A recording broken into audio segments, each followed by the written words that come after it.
Questa volta il mio slow tour parte dalla Valmarecchia, da San Leo, già capitale del Montefeltro, già capitale del Regno Italico di Berengario, già cittadina delle Marche, passata appunto dopo un referendum all'Emilia Romagna. Anna Rita, allora è un classico, quando piove sulla costa romagnola, che non si può andare al mare, si viene o a San Marino o a San Leo. La maggior parte dei turisti che viene a San Leo dopo essere stata a San Marino dice: ah, ma se lo sapevo prima, passavo prima da San Leo e dedicavo più tempo. Ma allora fammi un po' di storia qua, perché è un borgo storicissimo, ma come nasce? Un Cosa borgo succede? molto antico, come tutte le alture da sempre erano luoghi sacri. E infatti qua dietro ci sono le tracce di un antichissimo tempio pre-romano. Dopodiché arriva nel 300 d.C. dalla Dalmazia l'eremita Leone, da cui San Leo appunto, e passa di qui anche San Francesco. Fece una famosa predica in piazza sotto un olmo Qui è San Leo, a San Leo, la famosa predica dell'olmo. non c'è più l'olmo. L'olmo è stato ripiantato successivamente, un po' spostato, era più o meno dove c'è la fontana adesso. Una volta l'albero era qua, adesso l'hanno trapiantato là. E comunque il discorso di San Francesco l'ha fatto di qua, dove adesso c'è la fontana. Questo è veramente il perno attorno alla quale circola tutta la comunità di San Leo. Già, ma dov'è la comunità di San Leo? È talmente bello che sembra finto, è talmente tranquillo che fuori stagione sembra morto. Lui è Alessandro, fa il fornaio qua a San Leo. Sì, Quanti siete ad abitare stabilmente a San Leo? stabilmente siamo un centinaio di persone e ci aiutiamo tutti. Ci sono delle persone anziane che comunque bene o male hanno bisogno di assistenza, le aiutiamo. Di la verità, soprattutto quando eri più ragazzino, non è che ti rompevi le scatole e dicevi che bello, vado a Rimini? Chi abita in un'isola, in un posto, in un paradiso come questo, poi fa fatica a andare ad abitare in una città, hai capito? Il divertimento qua c'è, possiamo divertirci. Abbiamo un piccolo tesoro e bisogna assolutamente mantenerlo. Un tesoro fatto di paesaggio, natura, relazioni e soprattutto monumenti assolutamente da non perdere. Cosa devo vedere come imperativo categorico storico? Le tappe d'obbligo sono la Pieve, Eccola qua la Pieve. un manuale del romanico, le tre absidi rivolte ad oriente, un bellissimo ciborio sopra l'altare, un ordine e una semplicità nella pulizia della pietra che è veramente esemplare e comunica sempre a chi visita San Leo un valore spirituale molto forte. A 200 metri neanche la storia continua e abbiamo la cattedrale. Questa è la cattedrale e si entra nel romanico pieno, dove il romanico qui si innesta anche con un po' di gotico. Praticamente l'arco tutto sesto nella parte terminale diventa in certi punti arco gotico. Poi esce, vede la fortezza e guarda l'architettura rinascimentale, che è un altro capolavoro da manuale. Se la sono contesa romani, franchi e longobardi e poi Malatesta, Montefeltro e Borgia. Ma per tutti la Rocca è soprattutto la prigione dove nel 1795 è morto Giuseppe Giovanbattista Vincenzo Pietro Antonio Matteo Balsamo, detto Alessandro, conte di Cagliostro, esoterista alchimista condannato dalla Chiesa per eresia. Aleggia nella Rocca ancora la presenza sua e di personaggi annessi e connessi. Salve, non mi conosce? No. Io sono Lorenza Feliciani, detta Serafina, Contesse de Cagliostro, la moglie di Balsamo, Giuseppe Cagliostro. Ah, storico, è la moglie. Beh, lei è la moglie di Cagliostro. Sì. Scusi, cosa ci fa qui? Ma lei praticamente lo ha denunciato e anche per colpa sua se Cagliostro è qua in galera. Ma perché? Certo. Vorrei anche vedere, non ho capito, con la vita che mi ha fatto fare è sempre aprire ste porte, e io le ho aperte, però dopo un po' una si stanca anche. Storico metaforico, aprire le porte. L'ha sì. praticamente fatta prostituire, la mandava avanti, insomma l'ha un po' utilizzata. Questo è vero, però. Senta, ma allora lei che lo Grazie. conosce bene molto da vicino. Mi dica. Ma che tipo è sto Cagliostro? Era un comunicatore all'avanguardia, secondo Ho me. capito. Marito e moglie si sono inventati anche improbabili logge massoniche e anche per questo Cagliostro fu rinchiuso qui, nel cuore della Rocca. In effetti dal 1631 il forte diventa il carcere duro dell'Inquisizione papalina. Oh bella, posso? Ah, prego. Scusi, chiudo perché non perché lei scappi, ma perché filologicamente questa porta, quando lei Cagliostro è stato chiuso qua dentro, non c'era. Lei è praticamente murato qua dentro, l'hanno fatto scendere da quella botola lassù, vero? Vedo che è informato. Però, Ah sì, è tutta la tua storia. Cos'è questa roba qua? Come quello sono omaggi, regali per me. Ah, è storico, anzi cronachistico.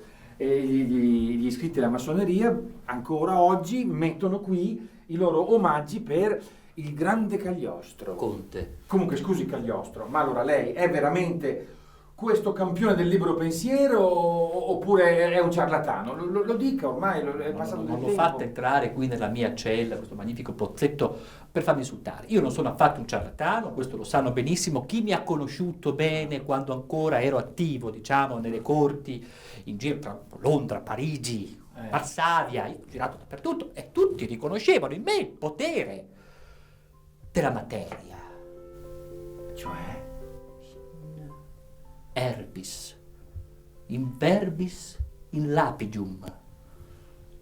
Questo l'ha detto davvero. Herbis, verbis, insomma, ha inventato, in Oriente c'era già, ma insomma la medicina olistica, cioè la persona va curata in generale con la parola, certo. con le erbe, era un naturopata. Aveva inventato i Viagra.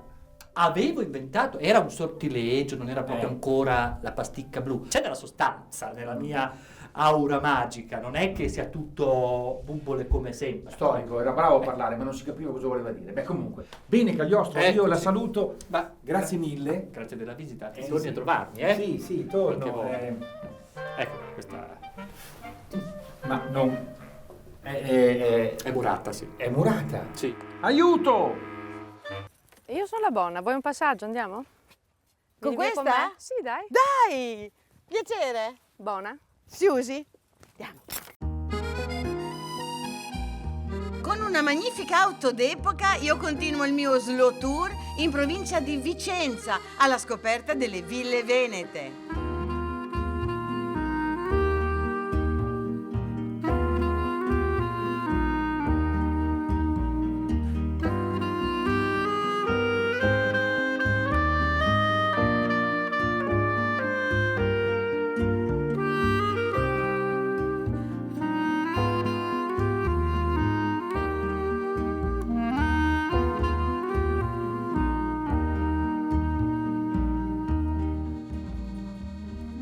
Eccoci qua! Ehi, Hola. ciao! Ciao, Carolina! Beh, com'è? Abitare qui? Senti, Andiamo a mangiarci una cosa? in ogni caso questo è Slow Tour, viaggio appunto per le ville venete, in questo caso a Villa Valmarana in Ani. In Ani.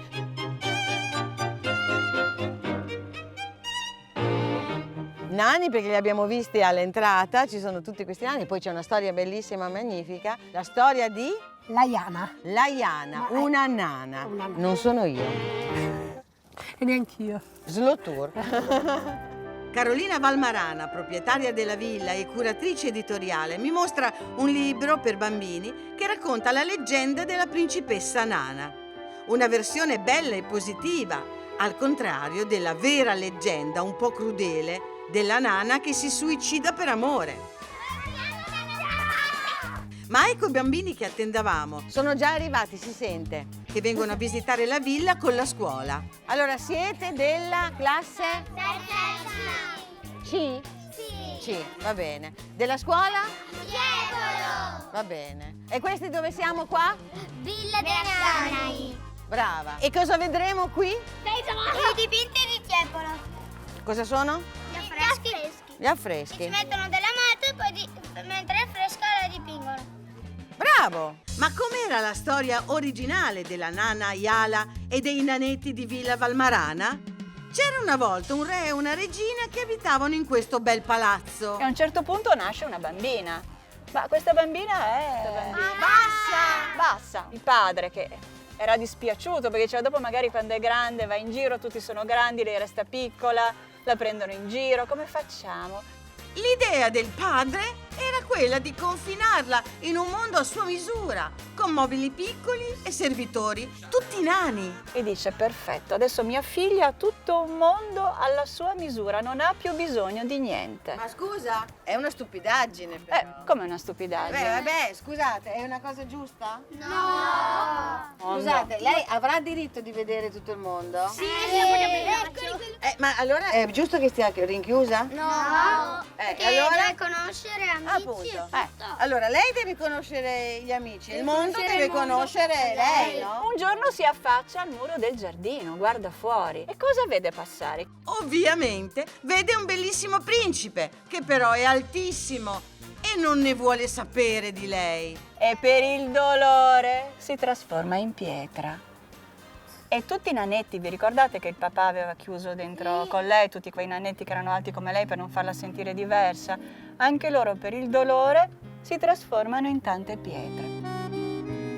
Ecco spiegato perché ci sono sti nani. Ecco spiegato. Va bene, ok, è finita la storia, va bene così? No! Come Non va poteva bene così. finire la storia? Può essere che il principe diventa lui piccolo e così si vedono e stanno insieme. Può essere che la principessa diventa alta e stanno insieme. La cosa più semplice. È Quale che il poteva principe essere? l'accetta e trovava un altro principe. Oh, che trovava un altro principe. Che l'accetta. Lei si innamora, lui si innamora di lei C'è e a un'altra questo punto soluzione. loro... cosa succede? Si sposano. Risolta così la vicenda della principessa Nana, entriamo nella villa a vedere i famosi affreschi del Tiepolo, ma dopo la pubblicità. Tasso è piccolino, il pittore è Tiepolino, lui di quadri ne fa tanti, colorati e divertenti. Sarà contento Tiepolo.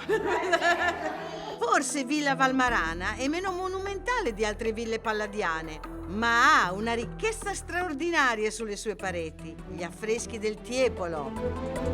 Tiepolo affrescò la villa con immagini ispirate a 5 poemi epici: l'Iliade, l'Odissea, l'Eneide, la Gerusalemme liberata e l'Orlando furioso, prendendo spunto da storie d'amore e di guerra dove le donne fanno sempre una brutta fine. Proprio come il mito di Ifigenia in Aulide. Qual è la prima cosa che notate in questa parete? L'oggetto in particolare che notate? Il coltello. Bravo, il coltello che sta per ferire il petto di una ragazza. Questa ragazza è Ifigenia, quello lì è l'indovino calcante. Succede che il papà di Ifigenia che si nasconde, guardalo qua, si nasconde la faccia. Nasconde la faccia. Eh certo, perché lui vuole andare in guerra contro Troia, ma alle navi a vela, non c'era il motore, non soffia il vento. Ed è stato appunto Agamennone a volere e ad accettare il sacrificio di Ifigenia, sua figlia, per placare le ire di Diana, che lui aveva offeso e che gli bloccava per vendetta le navi. E ci troviamo in prima fila ad assistere al sacrificio di Ifigenia. Forse il pittore ci ha voluto dire qualcosa, che non sono solo cose da guardare così, con distacco. Siamo in mezzo, siamo qua in prima fila, dobbiamo Prendere una posizione. Prendere una posizione e dare una soluzione a un problema, in modo che non scatti la tragedia. Però avete visto che bello? Sembra un film in 3D che noi ci siamo dentro. È incredibile, vero? È un colossal. Non è meglio di Harry Potter? Sì.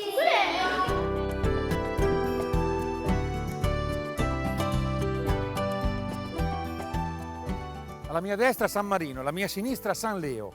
Sono qua perché ho appuntamento in una delle aziende agricole più antiche del territorio, Villa Pallina, Baleina, adesso Palena.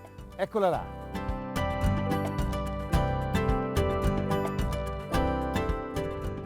Permesso? Mi scusi, non chiami i carabinieri, non sono un ladro, ho semplicemente sbagliato indirizzo, perché mi avevano detto vai lì che c'è Cardelli Guido, contadino, in una casa colonica. Io trovo un palazzo qua e un signore elegantissimo. Non hai sbagliato indirizzo, sei capitato davanti a un contadino e nella casa di un allevatore. Questo è un palazzo molto antico che è stato ristrutturato, la data di prima costruzione di questo edificio è 1190 e appartiene alla nostra famiglia dalla fine del 1500, primi del 1600. Quindi l'azienda agricola c'è davvero? L'azienda agricola c'è davvero, c'è un allevamento di marchigiane. Sì, però non sei tu l'allevatore, dai, non... Ti posso garantire che sono io, perché quando... Scusa, fa vedere un attimo le mani, qua fa sentire. Ma sono mani... Però c'è un calletto. Ce n'è più di uno, ti posso garantire che ce n'è più di uno. Beh, ma questo è meraviglioso, cioè quindi la tradizione ha significato anche mantenere, diciamo, la vocazione agricola della casa e dell'azienda. Possiamo passare allora dalle stelle alle stalle? Mi fai vedere la stalla? Perché io ero qui, in effetti, no, la casa è bella, ma ero qui per fare un discorso sul territorio, Certo, sarà un piacere, andiamo.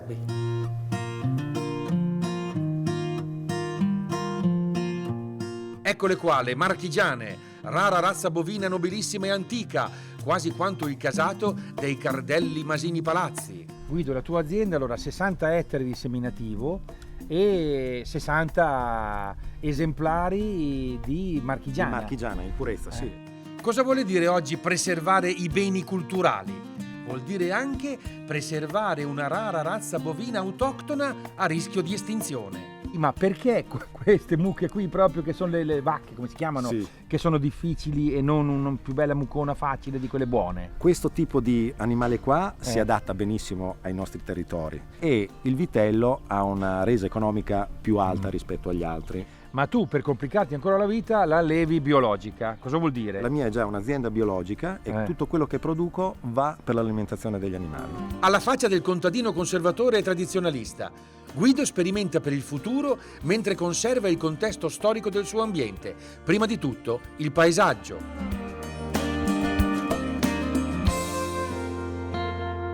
La tua casa è meravigliosa, la tua azienda produce cose stupende. Ma la cosa che mi colpisce di più è che le terre che tu coltivi sono in un posto bellissimo e la cosa che colpisce è il paesaggio di questi posti qua. Tanto più che il paesaggio di San Leo, quello che si vede da qui, dalla sommità della terra di Guido, è un paesaggio storico, anzi una vera opera d'arte. Da Ponte Santa Maria Maddalena, cioè da lì fino a Montebello, questo è il paesaggio che è interessato per questo quadro di Piero della Francesca. Cioè Piero della Francesca sarebbe venuto qui a fare copia dal vero o avrebbe memorizzato qui lo sfondo del famoso dipinto del San Girolamo, esattamente, metà del 400. Esattamente. Questo. E quindi questo qui sarebbe il paesaggio di Piero della Francesca? Sì. Questo qui è quello che hanno ritrovato le ricercatrici. Una storica dell'arte studiosa di botanica, amante delle rose rare antiche, e una geologa geografa che studia il territorio hanno saputo sovrapporre la storia dell'arte a quella del paesaggio. Ma come vi è venuto in mente di guardare il paesaggio con quello sguardo, riconoscendo tutti gli elementi dei quadri? Che occhiali ti eri rimessa? No, non mi ero messa, erano gli stessi occhiali. Nel 2009 per la prima volta facendo una semplice fotografia, io mi sono resa conto di aver fotografato la collina che c'è esattamente dietro il ritratto dei duchi di Piero della Francesca, dietro il duca Federico, e da lì è cominciato tutto. E la geologia e la geomorfologia ti permettono di capire se un paesaggio in 500 anni si è modificato oppure un paesaggio si è mantenuto. E questo paesaggio pare che sia sostanzialmente e miracolosamente conservato. Non era stato modificato successivamente da cosa? Dal clima, per esempio, o dall'uomo. Tramite il clima può modificare un paesaggio con le alluvioni, le frane. L'uomo lo può modificare cambiando il tipo di agricoltura, oppure purtroppo quello che è avvenuto recentemente anche con un'eccessiva urbanizzazione, una cementificazione. E sono secoli che la Valmarecchia attira lo sguardo e ispira gli artisti con questo suo paesaggio unico. Io le chiamo le colline gentili, che sono quelle di Piero della Francesca, e quindi pittori come Raffaello, Bellini, Illotto, anche Giotto passarono di qui e lasciarono grandi testimonianze. E c'è di più, un vero scoop storico, artistico, paesaggistico. Abbiamo completato un lavoro che è durato 4 anni, complessissimo e difficilissimo, su Leonardo, che è il paesaggio allo sfondo della Gioconda, che è sempre in questi territori. Dice il poeta romagnolo Tonino Guerra, citando Dostoevskij: la bellezza ci salverà. E comunque, secondo me, una cosa è certa, anche il paesaggio fa bene. Che poi veramente ci aiuta proprio anche nell'umore. Ecco, è una specie di Land therapy, l'abbiamo chiamata così. Land therapy, quindi il paesaggio come terapia antidepressiva. Tom. Sì.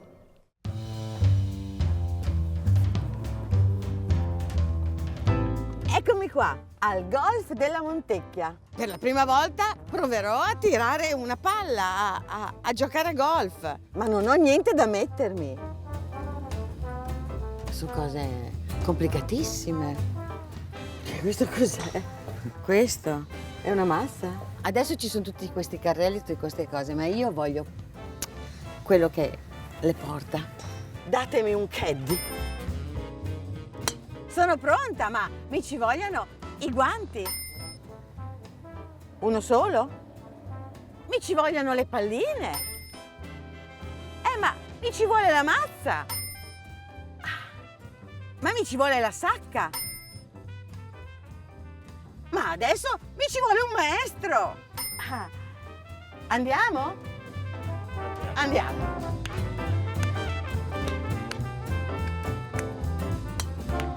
Slow tour per il Veneto, qui al golf della Montecchia. Provo a giocare a golf.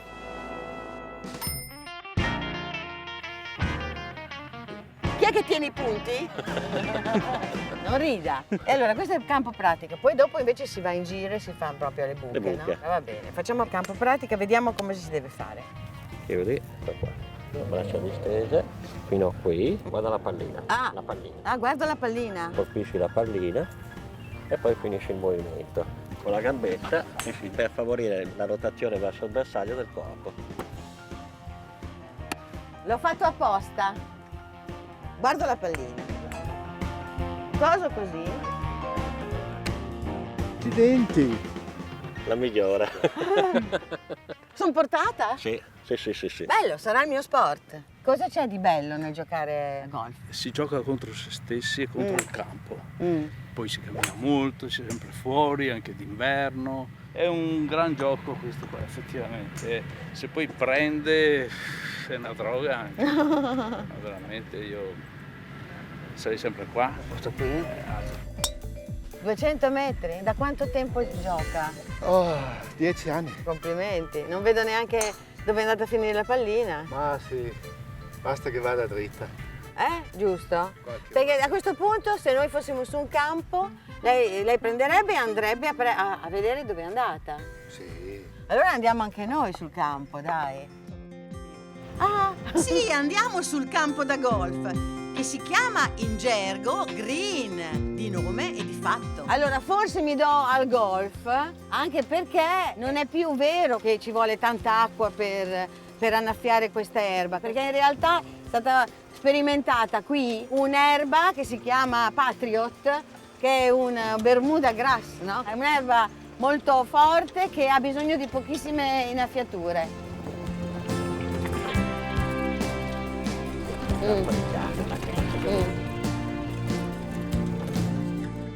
Bellissimo, va bene, è bello. Adesso facciamo, Vai. Giorgio, mi dicono che sei bravissimo, che sei un campione. Sì, ma di macchine, non di golf. Io corro in macchina, non in golf. E quindi, però giochi a golf? Sì, mi piace molto. Come mai giochi a golf? Perché l'ho trovato uno sport che di testa per il mio lavoro serve molto per la concentrazione, per la calma. Qui ci vuole molta passione e molta calma in questo sport qua. Io la calma è un argomento che mi interessa molto. La calma perché anche se sbagli un colpo cerchi di recuperare il colpo dopo. Va bene. Una buca? Dai.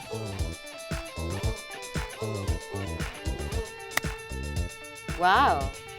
Super colpo. Per metterla in buca la massa è quella. Allora guarda che toglie l'asta. Senza emozione, concentrazione, calma. Operatore, vado? Ci sei? Ok. Ho preso la telecamera, ma la pallina è entrata in buca.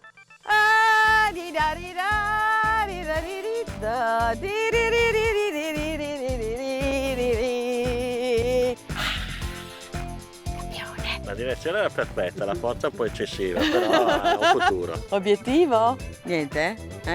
Vedi tutto bene? Stai bene? Tutto a posto? Va bene. Ciao. Beh, ma cosa gli ho fatto? Ero qua, volevo salutarle, ma han visto, sono tornate via. Si dice proprio è intelligente come una capra.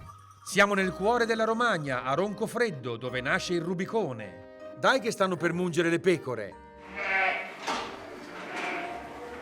Dobbiamo parlare piano perché sono timide, se no non si mettono al loro posto.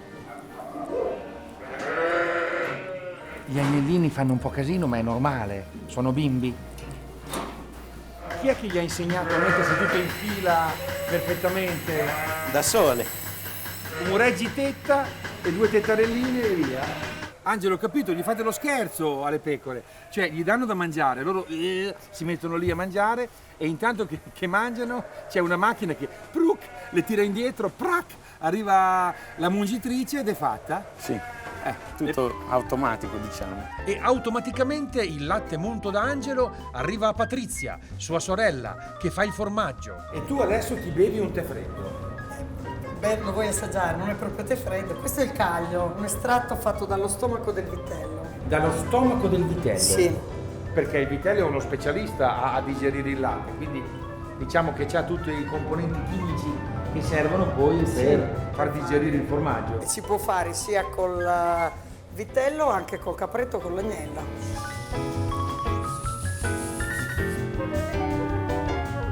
Ha fatto anche il rumorino con la bocca, perché si vede che è un rito.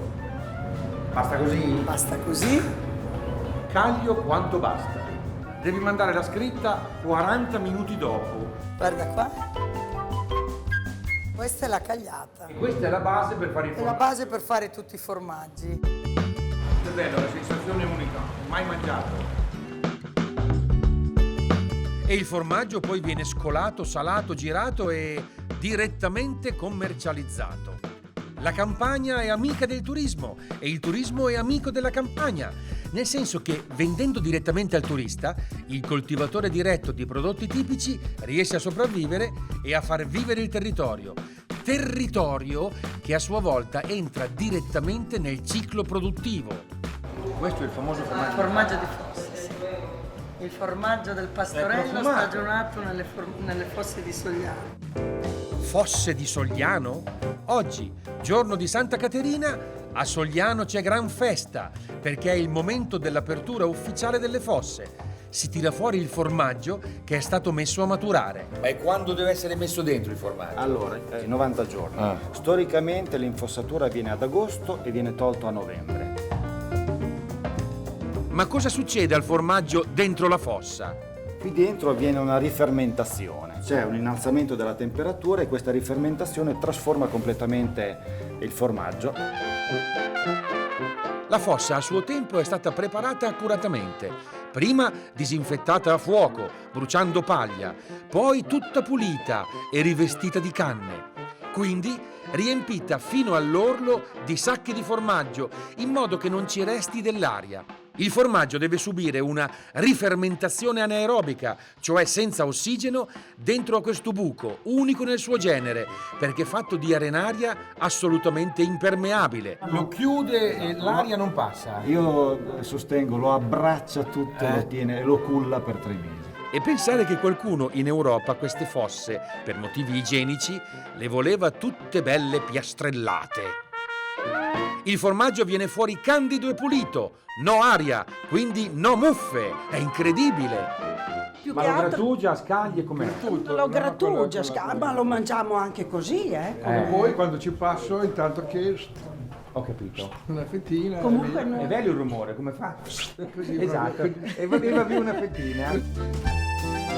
L'hanno definito pecorino in purezza di latte romagnolo.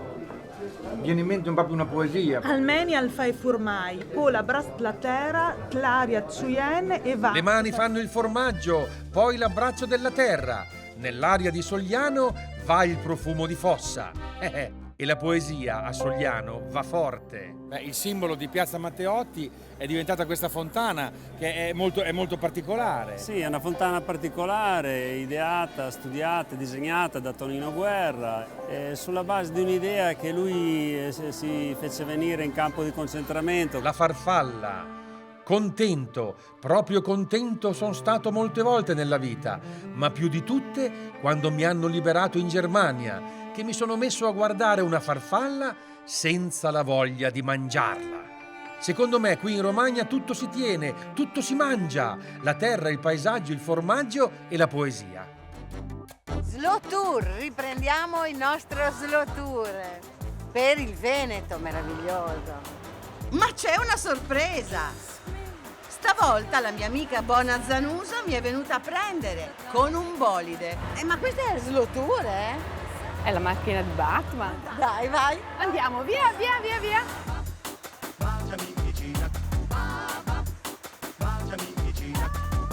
Oddio, ma Bona, sei capace? Speriamo. Ma perché qui ci vuole Diabolic, Batman, 007. Il cambio? Questo è il cambio. I missili sono questi. Quando entriamo nel Bat Tunnel che si trasforma. E poi la radio. Importantissimo. La radio qual è? Non lo so. Non lo so. Cose da uomini. Certo.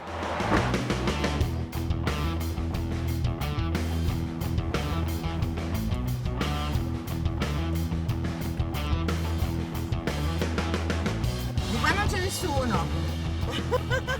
Beh, certo, non è uno spostamento slow, ma è un'emozione. E poi in 5 minuti siamo arrivati a destinazione.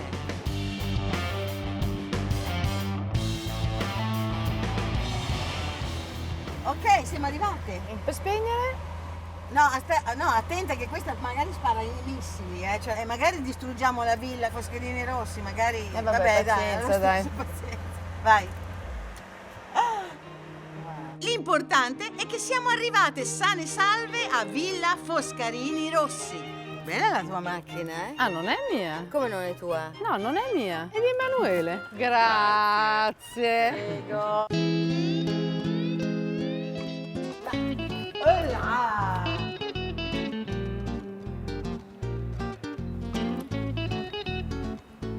Bellissimo. Villa Foscarini Rossi. Museo della Scarpa, in questa ambientazione stupenda, con queste cariatidi che ci guardano, tutte molto egizie, la scarpa storica e la scarpa moderna, mocassino degli indiani d'America, il sandalo giapponese. E queste non sono le originali di sicuro, ma sono le scarpe egizie, dei poveri egizi. Il Museo della Scarpa è anche il luogo dei desideri delle donne, amanti della scarpa col tacco femminile di tutti i tempi. Una scarpina così piccola, piccolissima. Piccolissima e vecchissima perché appartiene ai veneziani, i vecchi veneziani, i nobili che nel Settecento indossavano scarpe molto pregiate perché venivano confezionate da questi abili ciabattini che all'epoca chiamavano i callegheri. Che chic! Guarda questa, guarda che bella! Chi l'ha disegnata questa? Questa è di Christian Dior. Eccolo! Perché come ha conosciuto tuo padre Christian Dior? Casualmente, da giovane andò a Parigi e entrò in un negozio di Dior per vedere queste bellissime scarpe. Il padre di Cristina Rossi ha incontrato per caso Dior a Parigi e lo ha convinto a fargli realizzare i suoi modelli. Ed ebbe modo anche di conoscere Yves Saint Laurent, con il quale continuò una collaborazione per oltre 30 anni. Quindi questi grandi couturier francesi facevano fare le scarpe in Italia. Sì, come succede tuttora. Ecco. Perché la riviera del Brenta resta un importante distretto calzaturiero. Ed è il valore aggiunto di un territorio che produce ancora con artigianalità. Qui c'è proprio la storia della scarpa, eh? Questa è stata indossata da Sharon Stone. Chissà come mi starebbe. Le calzature esposte sono 1200, ma altre 29.000 sono in archivio. Ma anche perché la scarpa è una tecnologia in fondo. Guarda queste di Fendi. Del 2000, progettata da un ingegnere, dicevi. Un ingegnere, è un tacco sospeso, quindi con uno stiletto e tra l'altro molto comode, molto comode. Te lo credo, guarda. Sì. Ma certo. Molleggiate, molto molleggiate.